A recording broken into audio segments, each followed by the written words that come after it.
प्रदेश अध्यक्ष आदरणीय श्री अरुण चतुर्वेदी जी,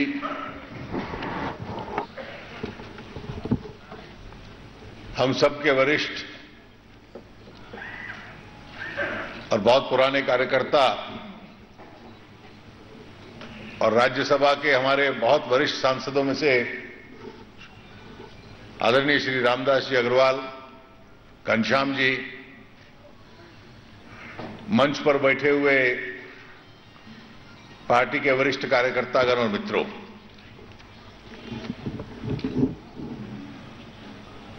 सर्वप्रथम मैं आभार व्यक्त करूंगा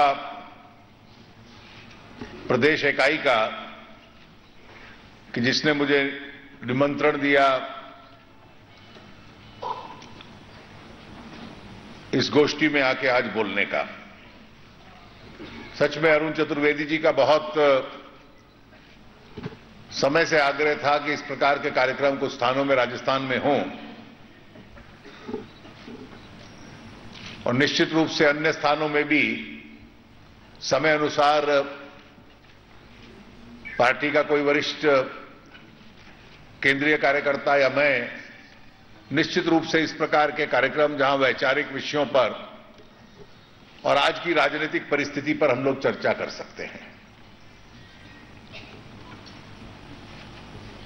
आज की राजनीतिक परिस्थिति देश की अपने आप में चुनौतीपूर्ण है।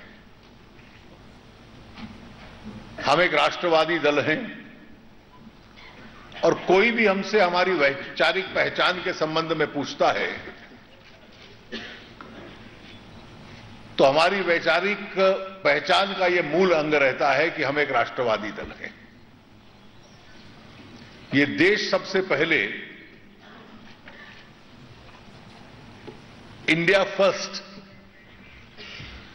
ये हमारी विचारधारा का एक मूल अंग है। और इसलिए जब से भारतीय जनता पार्टी बनी सन 80 से और उससे भी लगभग 30 साल पहले भारतीय जनसंघ के समय से जिस भी राष्ट्रीय मुद्दे के ऊपर हमने अपनी वैचारिक आधार को तय किया तो उसमें कोई वोट बैंक की राजनीति नहीं थी। शायद कई बार हम लोग प्रयास करते तो सस्ती लोकप्रियता के लिए इस प्रकार की भूमिका ले सकते थे जिसमें वोट ज्यादा मिल सकता था, लेकिन जो हमारे मूल वैचारिक आधार हैं कभी हमने उससे समझौता नहीं किया। और आज जब स्वतंत्रता के 63 वर्ष बाद इस प्रकार के वैचारिक कार्यक्रम में हम लोग हैं तो कई बार हम लोग ऐतिहासिक दृष्टि से उन मुद्दों को देखें जिनके ऊपर हमारी वैचारिक पहचान बनी। जब भारतीय जनसंघ का निर्माण हुआ था तो सबसे पहला वैचारिक पहचान बनाने वाला जो विषय था वो डॉक्टर श्यामा प्रसाद मुखर्जी के नेतृत्व में कश्मीर का विषय था। मैं इसलिए इसका जिक्र कर रहा हूं कि हमारी ऐतिहासिक भूमिका जो कश्मीर के संबंध में रही वो अन्य राजनीतिक दलों से भिन्न थी।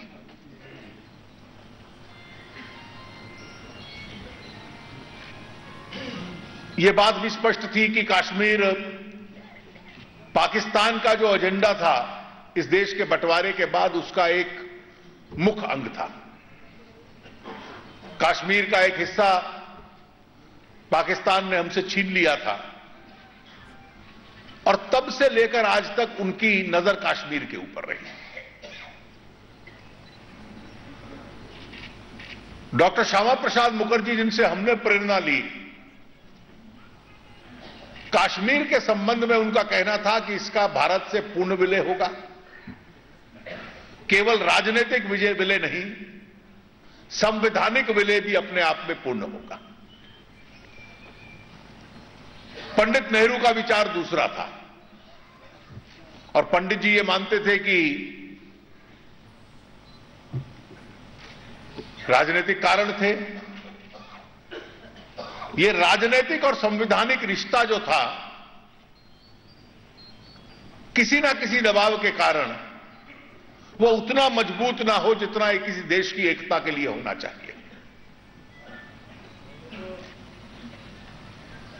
शायद धारा 370 इसीलिए आई। मैं पूरे इतिहास में नहीं जाता, लेकिन जब अपनी पार्टी का आज के संदर्भ में हम मूल आधार सोचते हैं तो इसका जिक्र इस एक उदाहरण का मैंने इसलिए किया कि आज 6 दशक बाद मैं ये मानता हूं इस देश को भी इसका निर्णय लेना पड़ेगा, और जो इतिहासकार हैं, जो राजनीतिक शास्त्र के विचारक और लेखक हैं, और उनके साथ साथ शायद ये एक कठोर निर्णय इतिहास को भी लेना पड़ेगा। और वो निर्णय ये है कि उस वक्त डॉक्टर मुखर्जी का दृष्टिकोण सही था या पंडित जी का दृष्टिकोण सही था। अगर इसका पूरा प्रयास हम लोग देखें तो पंडित जी के उस दृष्टिकोण में इस रिश्ते को अधूरा रखिए। संविधान अलग हो, झंडा अलग हो, कानून अलग हो, विधान अलग हो। आज जितने राजनीतिक दल हैं हमें छोड़ के, कश्मीर घाटी में पीडीपी के लोग और आगे बढ़ जाते हैं। वो सेल्फ रूल की बात करते हैं। उनके नेता कश्मीर घाटी के अंदर भारत और पाकिस्तान दोनों की करेंसी चले, इसकी मांग करते हैं। नेशनल कॉन्फ्रेंस जो शासन में है वो स्वायत्तता, ऑटोनॉमी और प्री 1953 स्टेटस की बात करती है। और ये जो आजकल इंटरलोक्यूटर बनाए हैं वो इन सुझावों को लेकर बार बार घूमते हैं। समाचार पत्रों में भी छपा कि क्या उसमें से कुछ अंग दोबारा लाए जा सकते हैं। पूर्ण षड्यंत्र और प्रयास ये रहता है कि अलगाववादी आजादी मांगता है, पीडीपी सेल्फ रूल कहती है, नेशनल कॉन्फ्रेंस स्वायत्तता कहती है। बुनियादी इच्छा यह है कि इस रिश्ते को और कमजोर करो। और केंद्र में जो यूपीए कांग्रेस की सरकार है उसका कोई अपना दृष्टिकोण नहीं। वो मौके के मुताबिक संकट टल जाए, कभी प्रधानमंत्री वहां पर वर्किंग ग्रुप बना दो, कभी गृह मंत्री कहेंगे कि चुपचाप वार्तालाप चल रही है, कभी बिचौलियों की नियुक्ति कर दो। और शायद कोई एक ऐसी समस्या जो पिछले 60 वर्ष में इस देश के सामने प्रमुख रूप से खड़ी रही है और आज भी है, तो वो कश्मीर की है। और कई बार डर भी लगता है कि जब मुशर्रफ साहब लंदन से बयान देते हैं राष्ट्रपति हटने के बाद, और पाकिस्तान के उस वक्त के जो विदेश मंत्री हैं खुर्शीद कसूरी साहब, वो बार बार कहते हैं कि ट्रैक 2 पे हमारा फैसला लगभग सरकार से हो चुका था। अब ट्रैक 2 वो होता है कि बातचीत पीठ के पीछे चलती रहे, औपचारिक नहीं होती, उसका कोई रिकॉर्ड नहीं होता। लेकिन जो औपचारिक बातचीत होती है उसका पूरा विरोध नहीं होता। ट्रैक 1 के वो ऑपोजिट नहीं होती, थोड़ा बहुत आगे पीछे हो सकती है।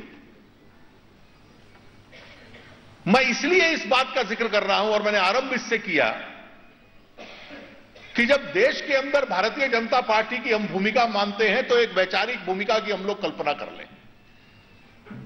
उस वैचारिक भूमिका में कश्मीर का एक मुद्दा था। शायद राजनीतिक दल की हैसियत में हम इसमें अकेले हैं अपनी बात कहने में, लेकिन अगर इस देश का जनमानस को पूछा जाए तो बहुत बड़ी मात्रा में लोग ऐसे होंगे जो कश्मीर के ऊपर भारतीय जनता पार्टी का जो इस पे भूमिका रही है उसके साथ सहमत होंगे। मैं कई बार कहता हूं कि कश्मीर के विषय पे हम आइसोलेटेड थे, अलग थलग थे। राजनीतिक दलों में अलग थलग थे, जनता में अलग थलग नहीं थे। It was a political isolation but a majestic isolation, जहां देश की जनता का जनमत हमारे साथ था। और इसके पीछे एक कारण यह था कि हम वोट बैंक की राजनीति नहीं करना चाहते थे, हम इस देश को मजबूत करने की एक राजनीति करना चाहते थे। केवल कश्मीर का विषय नहीं, ऐसे मैं कई उदाहरण आपके सामने दे दूं, और मैं मानता हूं कि आप में से बहुत अधिक संख्या में लोग यहां कार्यकर्ता हैं। आप आतंकवाद का विषय लीजिए। अमेरिका के लिए तो आतंकवाद की लड़ाई 9/11 से आरंभ हुई थी, और उनको लगता है कि क्योंकि अलकायदा ने, ओसामा बिन लादेन ने 9/11 को ट्विन टावर्स गिरा दिए और अमेरिका के ऊपर एक प्रकार से हमला किया, तो उनका दृष्टिकोण उस दृष्टि से था। लेकिन भारत तो आतंकवाद से बहुत पहले से जूझ रहा था। पाकिस्तान ने पहले युद्ध के माध्यम से कश्मीर छीनना चाहा, उनको बाद में लगा कि भारत की जो परोक्ष ताकत है उसको हराया नहीं जा सकता। दूसरा चरण यह आया कि युद्ध की रास्ता छोड़कर पाकिस्तान एक प्रकार से प्रॉक्सी वॉर की तरफ आ गया, जिसको हम क्रॉस बॉर्डर टेररिज्म कहते थे। 15-16 साल उन्होंने क्रॉस बॉर्डर टेररिज्म चलाया। सैकड़ों की तादाद में वहां ट्रेन होकर लोग आते थे और इस देश के ऊपर, इस यहाँ के नागरिकों पे हमला करते थे। हम एकमात्र दल थे जो टेररिज्म के खिलाफ कठोर कदम उठाए जाएं, जो इसकी बात करते थे। राजीव गांधी जी जब प्रधानमंत्री थे और इस प्रकार की परिस्थिति पैदा हुई तो उस वक्त वो टाडा का कानून लाए। कानून लाने से टेररिज्म नहीं रुकता, लेकिन टेररिस्ट को सजा देने में सहूलियत हो जाती है। लेकिन इस देश का दुर्भाग्य था कि जब मुंबई में 1993 में बम ब्लास्ट हुए, टाडा का कांग्रेस सरकारों ने कई स्थानों पर दुरुपयोग भी किया, लेकिन उस वक्त टाडा को वापस लिया जाए किसी ने मांग नहीं की। लेकिन जब मुंबई में बम ब्लास्ट हुए और बम चलाने वालों के खिलाफ टाडा का प्रयोग हुआ, जो कि एक उचित प्रयोग था, तो टाडा को हटाने की लड़ाई सेक्युलरवाद की लड़ाई बन गई कि आप टेररिस्ट के खिलाफ कड़ा कानून नहीं ला सकते। और नरसिम्हा राव जी की सरकार ने टाडा को वापस ले लिया। और परिस्थिति यह थी कि इस देश में सेना के जवान, निर्दोष नागरिक, कश्मीर घाटी में भी निर्दोष नागरिक, अन्य स्थानों पर देश में निर्दोष नागरिक आतंकवाद के सामने शहीद हो रहे थे। पूर्व उत्तर में कई प्रकार का आतंकवाद था। दक्षिण में जो कांग्रेस सरकार की गलत नीतियां थी, वहां एलटीटी सक्रिय हो रही थी। बीच में तो पंजाब में आतंकवाद था। लेकिन यह विडंबना थी और दुर्भाग्य था कि अटल जी जब आए और टेररिज्म के खिलाफ लड़ाई लड़ी। आप इसमें एक चित्र देखिए, इंदिरा जी के जमाने में, राजीव जी के जमाने में, नरसिम्हा राव जी के जमाने में जब कभी हम अंतर्राष्ट्रीय मंच पर जाते थे तो पाकिस्तान कश्मीर की बात करता था। अटल जी की सरकार ने जो विदेश नीति का संचालन किया तो कश्मीर का विषय एक प्रकार से एजेंडा से हट गया और क्रॉस बॉर्डर टेररिज्म का विषय सामने आ गया। विदेश नीति में भी ये जो आज कहावतें, आज सुबह भी मैं देख रहा था टेलीविजन पे चिदंबरम साहब कह रहे थे, terrorism as an instrument of state policy, Pakistan इसका प्रयोग करता है। ये सब मुहावरे उस वक्त के हैं। और जब क्रॉस बॉर्डर टेररिज्म की बात आ गई और यह कहा कि कश्मीर पे बात हो ही नहीं सकती या किसी अन्य विषय पे नहीं हो सकती, आप आतंकवाद समाप्त कीजिए। जनवरी 2004 में जो अटल जी का और मुशर्रफ साहब का समझौता हुआ, उसमें यह लिखा गया बातचीत होनी चाहिए, लेकिन उसका आधार यह होगा कि पाकिस्तान की भूमि को भारत के खिलाफ, आतंकवाद के खिलाफ प्रयोग नहीं किया जाएगा।